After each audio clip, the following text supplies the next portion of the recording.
Thanks for clicking. China's real estate market appeared to receive a big shot in the arm this week as the People's Bank of China, concerned about China's fledgling economy, relaxed curbs on loans to real estate developers. Yes! Not only did the PBOC relax restrictions on real estate developers, they also signaled their support for the increased use of local government finance vehicles, or LGFVs. LGFVs, if you'll remember, is a method of financing for local governments to keep their debts off the books and have led local governments to borrow over $8 trillion as of yet, which is over half of China's GDP. A lot of money there.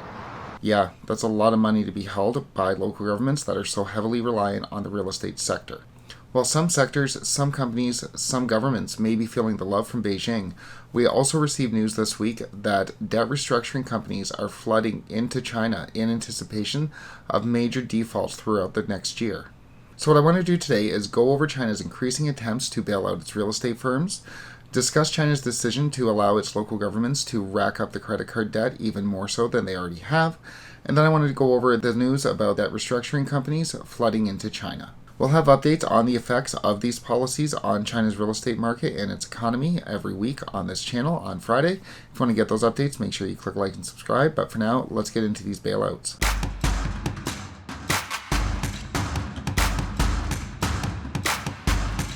Much to the relief of China's property developers, the PBOC announced this week they would be easing restrictions on banks from lending out money to China's real estate developers. The move came after a meeting between China's top real estate developers, its major banks, and the PBOC, as well as Evergrande.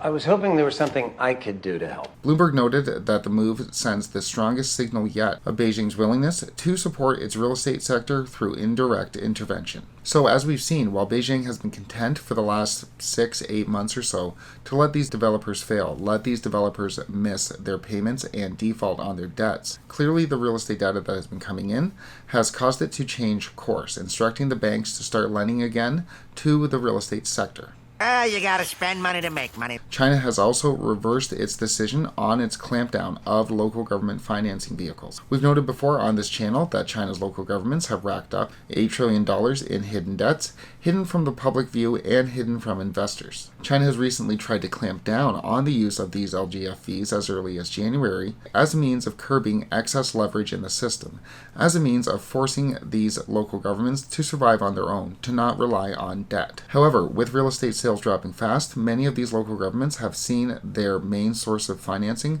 plummet over the past few months. So while Beijing has been encouraging local governments to spend to devote money to infrastructure, money for that spending has been drying up. Well, right now we're all broke. As a result, Beijing is reversing course on its clampdown of the use of these LGFVs and is going to allow these local governments to increase their usage of this off-the-books financing vehicle. The PBOC announced this week that banks should meet the reasonable funding needs of local government financing vehicles, or LGFVs, and not blindly suspend or withdraw loans from the companies. So according to the PBOC, the banks should be considering whether or not these companies, these governments, need the money when deciding whether or not to grant it. Imagine if we did that when you're applying for a mortgage. Well, sir, you don't qualify for a mortgage, but I need it. Sign here. So adding this debt off the books effectively allows China to engage in fiscal spending without it showing up in official government statistics, without it showing up to investors. And this comes at a time when China's governments, China's companies are having difficulty paying the debt that they already have.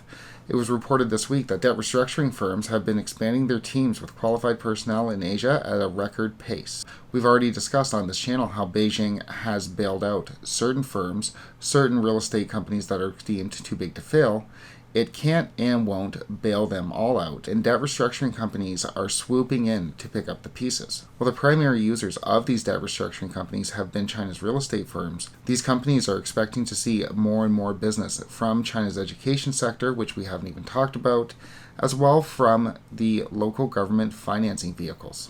So these debt restructuring companies are expecting to see more business from these LGFVs, these local government financing vehicles, these hidden debt instruments that the local governments have just been told they are allowed to expand. When this real estate crisis started in China, a crisis that was very much induced by Beijing through the implementation of their 3 Red Lines program.